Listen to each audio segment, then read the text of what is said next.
Hello everyone, welcome back to crash biology and this is your educator Diksha Dubey. तो आज का lecture है PCR, that is polymerase chain reaction.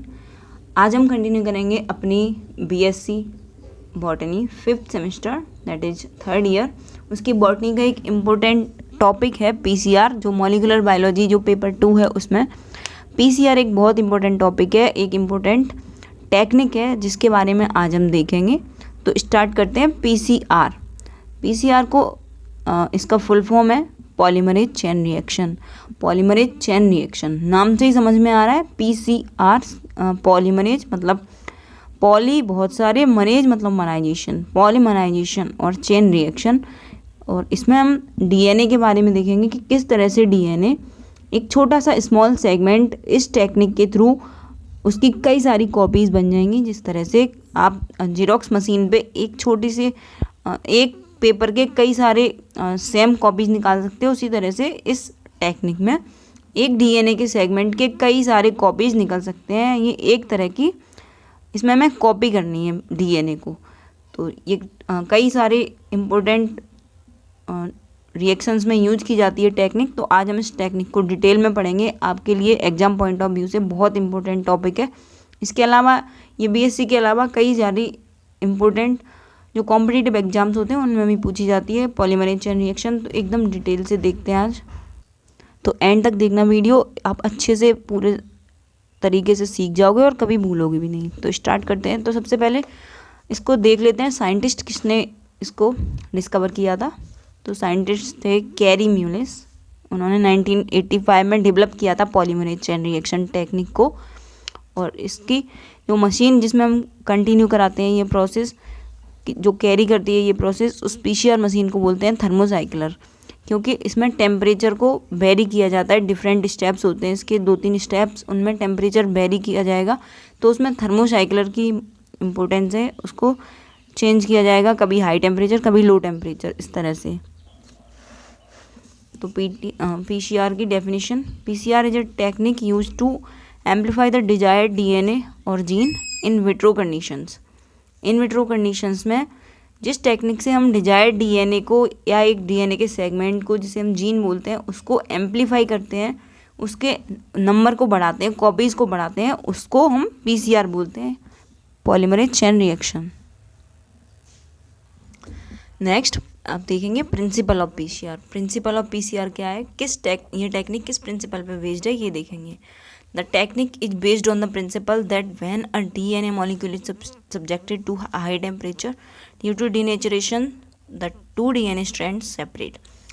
तो ये principal पे बेस्ड है कि जब हम किसी भी डीएनए मॉलिक्यूल को हाई टेम्परेचर पे रखेंगे तो उसकी दो स्ट्रैंड्स हैं, हमने देखा डबल स्ट्रैंडेड होता है डीएनए, इस तरह से 2 स्ट्रैंड्स बनी हुई होती हैं, आपस में जुड़ी हुई होती हैं। तो इसको हम जब भी हाई टेम्परेचर पे रखेंगे तो इसकी ये 2 स्ट्रैंड्स हैं, ये सेपरेट हो जाएंगी इस तरीके से। तो ये डीनेचरेशन हो जाएगा इसका। इसके बाद DNA polymerase can copy these single stranded molecules. इसके बाद जो डीएनए पॉलीमरेज होता है, जिस तरह से आपने डीएनए रेप्लिकेशन अगर पढ़ा होगा तो उसमें डीएनए पॉलीमरेज की एक इम्पोर्टेंट रोल होता है उसका, कि वो उसको पॉलीमराइज करते हैं डीएनए पॉलीमरेज, फिर उनको सिंगल स्ट्रैंडेड मॉलिक्यूल्स को कॉपी करता जाएगा और उसकी नई कॉपी बना देगा, फिर वो डबल स्ट्रैंडेड बन जाएंगे। इसके बाद this leads to the formation of original DNA double stranded molecules. इस तरह से डीएनए डबल स्ट्रैंडेड मॉलिक्यूल्स बन जाएगा। तो ये इस तरह से है, ये अलग अलग हो गई स्ट्रैंड। अब डीएनए पॉलीमरेज की एंट्री हुई इसमें। अब वो डीएनए पॉलीमरेज इस तरह की सिंथेसिस कर देगा, ये स्ट्रैंड है, इसकी कॉम्प्लीमेंट्री सिंथेसिस कर देगा स्ट्रैंड, और फिर वो आपस में जुड़ जाएंगी इस तरह से, और एक ये जो ओरिजिनल डीएनए था वो बन जाएगा। और इसी तरह से इस वाले की ये कॉपी, इस तरह से दूसरे पॉलीमरेज इस तरह से एक और नई कॉपी बना देंगे, तो वो भी कॉम्प्लीमेंट्री बनाएंगे। और तो इस तरह से एक डीएनए से 2 डीएनए बन जाएंगे। तो ये डीएनए पॉलीमरेज का रोल हो गया। इसी तरह से इसमें भी उस डीएनए पॉलीमरेज का रोल हम देखेंगे अभी। Due to repetition of this process several copies of DNA sequences can be formed. इसी तरह से रिपीट होता रहेगा, डीनेचर होता रहेगा, उसके बाद डीएनए पॉलीमरेज कॉपी करता रहेगा, स्ट्रैंड्स को सिंथेसिस करता रहेगा। इस तरह से ओरिजिनल डीएनए की स्ट्रैंड फॉर्मेशन होगा। और अगर इसी को हम रिपीट करते जाएंगे तो बहुत सारे कॉपीज़ बन जाएंगे एक डीएनए स्ट्रैंड की। तो ये प्रिंसिपल समझ में आ गया होगा। एम्प्लीफिकेशन में इस तरह से यूज होता है इस टेक्निक का। अब रिक्वायरमेंट्स क्या क्या हैं पीसीआर के, क्या क्या चीज़ें हमें चाहिए इस टेक्निक में।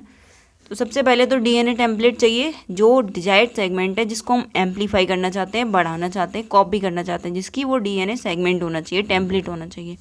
उसके बाद 2 ओलिगोन्यूक्लियोटाइड प्राइमर्स, 2 ओलिगोन्यूक्लियोटाइड प्राइमर्स होने चाहिए। जो आरएनए प्राइमर्स होते हैं जो स्टार्ट इनिशिएट करवाते हैं डीएनए रेप्लिकेशन की प्रोसेस, उसी तरह से हम भी आर्टिफिशियली ओलिगोन्यूक्लियोटाइड प्राइमर्स देंगे इस टेक्निक में, तो वो उसको स्टार्ट करवाएगा टेक्निक को। और ये 10 से 18 न्यूक्लियोटाइड लॉन्ग होना चाहिए प्राइमर, और specifically complementary to sequences present at the 3 prime end of the desired DNA segment. जिसको हमें एम्पलीफाई करना है उसके 3 प्राइम एंड पे जो भी सीक्वेंस होगा उसके कॉम्प्लीमेंट्री सीक्वेंस में हमें प्राइमर चाहिए। ठीक है, समझ में आ गया। मतलब डीएनए टेम्पलेट चाहिए, प्राइमर चाहिए, 10 से 18 न्यूक्लियोटाइड लॉन्ग, और high temperature stable DNA polymerase. एक high temperature stable DNA polymerase चाहिए, जो कि high temperature stable DNA polymerase हो एटलीस्ट 790 डिग्री सेल्सियस, वो स्टेबल रह पाए उस पर, वो डीनेचर ना हो DNA polymerase on this much high temperature. तो इसका एग्जांपल है टैग पॉलीमरेज, क्योंकि यहाँ पे हम टेम्परेचर को वेरी करवाएंगे, कभी हाई होगा कभी लो होगा, तो यहाँ पे high temperature stable DNA polymerase चाहिए हमें। नहीं तो जो नॉर्मल डीएनए पॉलीमरेज होता है वो सेंसिबल होता है टेम्परेचर के, और वो तुरंत डीनेचर हो जाएगा और एंजाइम वो ख़त्म हो जाएगा। लेकिन ये high temperature stable DNA polymerase है। एक एग्जांपल है टैग पॉलीमरेज, जो ऑब्टेन किया जाता है थर्मस एक्वेटिकस बैक्टीरिया से। टी से थर्मस, एक्यू से एक्वेटिकस, थर्मस एक्वेटिकस। इसी तरह से पीएफयू, बहुत सारे होते हैं पॉलीमरेज, लेकिन मेन जो इम्पोर्टेंट है वो टैग पॉलीमरेज है, जो फ्रीक्वेंटली यूज किया जाता है। तो ये 3 चीज़ें हमें बेसिक रिक्वायरमेंट्स हैं, एक डीएनए टेम्पलेट, इसके बाद प्राइमर, और high temperature stable DNA polymerase. Example है यहाँ पर टैग पॉलीमरेज। अब स्टेप्स देखते हैं। पहले हम इसको डायग्रामेटिकली देख लेते हैं, फिर हम थ्योरी पढ़ेंगे। तो ये एक डीएनए स्ट्रैंड है, एक नॉर्मल डीएनए स्ट्रैंड, जिसमें एक रीजन है जिसको हमें एम्पलीफाई करना है। यहाँ पे शो किया जा रहा है, ये रीजन हमको एम्पलीफाई करना है, इतना रीजन जो ब्लू कलर से शेडेड है। ये 5 प्राइम एंड 3 प्राइम एंड, ये complementary 3 prime end 5 prime end. ठीक है, समझ में आ गया। अब हम इस पर प्रोसेस स्टार्ट करेंगे। इसको हम हीट देंगे और यहाँ पर डीनेचरेशन हो जाएगा। डबल स्ट्रैंडेड डीएनए डीनेचरेशन होगा 94 से 96 डिग्री सेल्सियस पे। यहाँ पे रेंज लिखना बहुत इंपॉर्टेंट है, क्योंकि डिफरेंट जगह पे डिफरेंट टेम्परेचर हो जाता है। अगर आर्टिफिशियल जो आउटर टेम्परेचर है वो अगर गर्म है, जैसे सहारा डेजर्ट में हम अपनी प्रोसेस कर रहे हैं, तो वहाँ पे कम टेम्परेचर ही देना पड़ेगा। तो मतलब टेम्परेचर वेरिएशन होता रहेगा, लेकिन ये स्पेसिफिक नहीं है कि 94 डिग्री सेल्सियस ही हो। यहाँ पे रेंज बहुत इंपॉर्टेंट है, 94 से 96 डिग्री सेल्सियस हो सकता है एट डिफरेंट रीजन्स। ओके, तो अब हमने इसको हीट दिया। अब ये अलग अलग हो गए, ये अलग हो गया, ये अलग हो गया, 2 स्ट्रैंड्स अलग हो गए। इसके बाद नेक्स्ट स्टेप इसको बोलते हैं अनीलिंग। अनीलिंग का मतलब है टू जॉइन। अब हम इसमें क्या जॉइन करेंगे? प्राइमर जॉइन करेंगे। तो हमने यहाँ से आर्टिफिशियली प्राइमर जॉइन किया, आरएनए प्राइमर यहाँ पे, जो कि 3 प्राइम 5 प्राइम इसमें है, यहाँ पे 5 प्राइम 3 प्राइम है। ये अलग अलग हो गए थे स्ट्रैंड, इनमें हमने प्राइमर ऐड कर दिया। ये स्ट्रैंड इस तरह से हो गए थे, ये 1 स्ट्रैंड है, ये 2nd स्ट्रैंड है, ये यूँ करके ये अलग अलग हो चुके थे। ठीक है, ऐसे ये अलग अलग हो गए थे। तो ये स्टेप हमने नहीं दिखाया, ये अलग होके हमने डायरेक्टली प्राइमर यहाँ पे शो किए हैं। तो प्राइमर, ये डीएनए डबल स्ट्रैंडेड डीनेचरेशन हो गया हीट की वजह से। और इसके बाद अनीलिंग हो गई, प्राइमर जॉइन कर दिया हमने यहाँ पे। इसके बाद नेक्स्ट स्टेप है एक्सटेंशन। टैग पॉलीमरेज का यहाँ पे वर्क स्टार्ट हो जाएगा। टैग पॉलीमरेज अपना वर्क स्टार्ट कर देगा, एक्सटेंशन स्टार्ट कर देगा। ये वाली जो स्ट्रैंड है, प्राइमर यहाँ पे आ चुका था, अब वो डीएनए पॉलीमरेज यानी कि टैग पॉलीमरेज वो आके अपना काम यहाँ स्टार्ट करेगा और इसको बढ़ाता जाएगा। इसके कॉम्प्लीमेंट्री सिंथेसिस सीक्वेंस सिंथेसिस होता जाएगा। इस वाली स्ट्रैंड के कॉम्प्लीमेंट्री यहाँ पे बनता जाएगा और यहाँ पे इस तरह से बनता जाएगा। यहाँ पे भी रेंज चाहिए 72 टू 75 डिग्री सेल्सियस, और यहाँ पे टेम्परेचर होना चाहिए अनीलिंग में 40 टू 60 डिग्री सेल्सियस। अनीलिंग के बाद टैग पॉलीमरेज का काम आ गया, वो एक्सटेंड कर दिया उसने स्ट्रैंड को।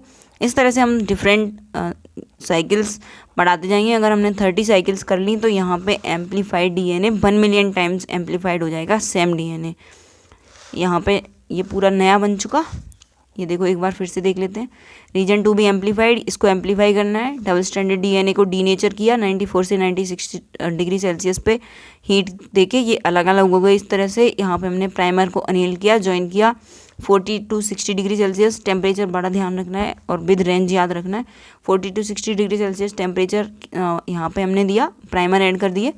अब टेक पॉलीमरेज इसको एक्सटेंड कर देगा। ये इस तरह से यहाँ जो स्ट्रैंड है, ये वाली स्ट्रैंड है, ये यहाँ पे कॉम्प्लीमेंट्री होके 2 बन गई, 1 से 2 बन गई। अब हम इनको, और यहाँ पे एक्सटेंशन में 70 to 75 डिग्री सेल्सियस टेम्परेचर रहेगा, ठीक है। ये यहाँ तक प्रोसेस कंप्लीट हो गई। अब हम इसी जो ये साइकिल हमने की थी, यही अगर हम in the form of chain, मतलब एक जगह से स्टार्ट किया दूसरी जगह तक पहुँच गए, साइकिल के फॉर्म में अगर हमने इसको 30 साइकिल्स कंप्लीट कर ली तो यहाँ पे जो एम्पलीफाइड डीएनए होगा वो 1 बिलियन टाइम्स हो जाएगा इस डीएनए के, ठीक है। ये एक इम्पोर्टेंट टेक्निक हमने यहाँ पे विद डायग्राम सीख ली। तो इसको हम थोड़ा पढ़ लेते हैं, इसके स्टेप्स क्या क्या हैं। डीनेचरेशन सबसे फर्स्ट स्टेप है denaturation. Isolated target DNA segment to be amplified is heated to high temperature 94 to 95 degree Celsius 96 degree Celsius for denaturation. यहाँ पे लिख लो फॉर डीनेचरेशन। डीनेचर हो जाएगा यहाँ पे 94 से 96 डिग्री सेल्सियस पे। डीनेचर मतलब अपने नेचुरल फॉर्म से अलग हट जाएगा, डीनेचर हो गया। It leads to separation of 2 DNA strands, इससे सेपरेशन हो जाएगा वो उन दोनों डीएनए स्ट्रैंड्स का। अनीलिंग में here each single strand of target DNA acts as template for DNA synthesis. यहाँ पर डीएनए सिंथेसिस के लिए टारगेट स्ट्रैंड की तरह वर्क करेगा हर एक सिंगल स्ट्रैंड जो अभी सेपरेट हो गया था डीनेचरेशन में। It is cooled 40 to 60 degree Celsius in presence of large access of synthetic oligonucleotide primers. अब हमने यहाँ पे हीट दी थी, यहाँ पे कूल करेंगे इसको 40 से 60 डिग्री सेल्सियस, इसीलिए थर्मोसाइक्लर का यूज होता है इसमें। तो और किसकी प्रेजेंस में, सिंथेटिक ऑलिगोन्यूक्लियोटाइड प्राइमर की प्रेजेंस में इसको कूल करेंगे। यहाँ पे ऐड हो जाएंगे प्राइमर अनीलिंग में। In annealing two oligonucleotide of primers anneal और hybridise to each of single stranded template DNA. यहाँ पे अनीलिंग में क्या होगा, जो 2 ऑलिगोन्यूक्लियोटाइड हैं प्राइमर्स के वो अनील हो जाएंगे या हाइब्रिडाइज हो जाएंगे सिंगल स्ट्रैंडेड टेम्पलेट डीएनए से। Annealing sequences are located at 3 prime end of the 2 strands of desired segment. जो अनीलिंग सीक्वेंसेस होते हैं वो कहाँ पे लोकेट होते हैं, 3 प्राइम एंड पे होते हैं, दोनों स्ट्रैंड्स के डिजायर्ड सेगमेंट पे, डिजायर्ड सेगमेंट के 3 प्राइम स्ट्रैंड एंड पे। Next extension, that is the last step. Here, Taq DNA polymerase synthesizes the complementary strand by using 3' hydroxyl of primers. जो प्राइमर्स के 3' हाइड्रोक्सिल हैं उसकी हेल्प से जो टैक पॉलीमरेज है वो इस स्टेप में कॉम्प्लीमेंट्री स्ट्रैंड सिंथेसाइज कर देगा। जो सिंगल स्ट्रैंडेड रह गई थी डीएनए डीनेचरेशन के बाद उसकी कॉम्प्लीमेंट्री इससे सिंथेसाइज कर देगा प्राइमर की हेल्प से, क्योंकि प्राइमर आ चुका था अनीलिंग में। The primers extend towards each other so that DNA segment lying between 2 primers is copied. अब प्राइमर्स हैं वो एक्सटेंड होंगे एक दूसरे की तरफ और डीएनए सेगमेंट उनके बीच में जो होगा 2 प्राइमर्स के बीच में वो कॉपी होता चला जाएगा। This step requires dNTPs deoxy nucleoside triphosphates and magnesium ions. यहाँ पे डीऑक्सी न्यूक्लियोसाइड ट्राइफॉस्फेट चाहिए जो कि होते हैं एडेनिन ग्वानिन ये सारे, और मैग्नीशियम आयंस चाहिए। जिस तरह से हमें उसमें चाहिए होते हैं डीएनए रेप्लिकेशन में, उस तरह से यहाँ पे चाहिए सारी चीज़ें। Temperature required for this step is 72 degree Celsius to 75 degree Celsius. यहाँ पे टेम्परेचर चाहिए 72 से 75 डिग्री सेल्सियस, ठीक है। तो ये पूरी प्रोसेस समझ में आ गई होगी। इसके एडवांटेजेस देख लेते हैं, एप्लीकेशंस देख लेते हैं क्या क्या है प्रोसेस के। इसके एप्लीकेशंस हैं डिटेक्शन ऑफ पैथोजन्स, पैथोजन के डिटेक्शन में हम पैथोजन का डीएनए लेंगे, उसको एम्पलीफाई कर लेंगे और डिटेक्ट कर लेंगे। डायग्नोसिस ऑफ स्पेसिफिक म्यूटेशन, अगर किसी डीएनए में कोई म्यूटेशन हो गया तो उसको हम डायग्नोस कर सकते हैं। डीएनए फिंगरप्रिंटिंग में यूज होता है, स्पेसिफिक माइक्रो ऑर्गेनिज्म के डिटेक्शन में यूज होता है, पेरेंटल डायग्नोसिस में, in diagnosis of plant pathogens में, पैलियोंटोलॉजी में, क्योंकि पैलियोंटोलॉजी में थोड़ा सा डीएनए हमें मिल पाता है तो उसको हम एम्पलीफाई करके ज़्यादा बना लेंगे। जीन थेरेपी में, इसके अलावा जो एंडेंजर्ड स्पीसीज होते हैं, प्लांट्स के हों या एनिमल्स के हों, उनके डीएनए की स्टडी के लिए हम यूज करते हैं पीसीआर को, क्योंकि हमें थोड़ा सा डीएनए मिल पाता है उनसे। अगर हम ज़्यादा डीएनए लेंगे तो उनको किल करना पड़ेगा, उनको हार्म पहुंचाना पड़ेगा, तो इसलिए पीसीआर का यूज वहाँ पे भी बहुत सिग्निफिकेंटली देखा गया है। तो ये सारे एप्लीकेशंस हमने पीसीआर के देख लिए, डायग्रामेटिकली देख लिया। डायग्राम ज़रूर बना के देखा करो, क्योंकि आपका भले ऑब्जेक्टिव पेपर हो, लेकिन अगर आप डायग्राम बना के देखोगे आपको अच्छे से समझ में आ जाएगा। खुद बना के देखना, पूरा अच्छे से नोट्स बनाते जाना। Thanks for watching.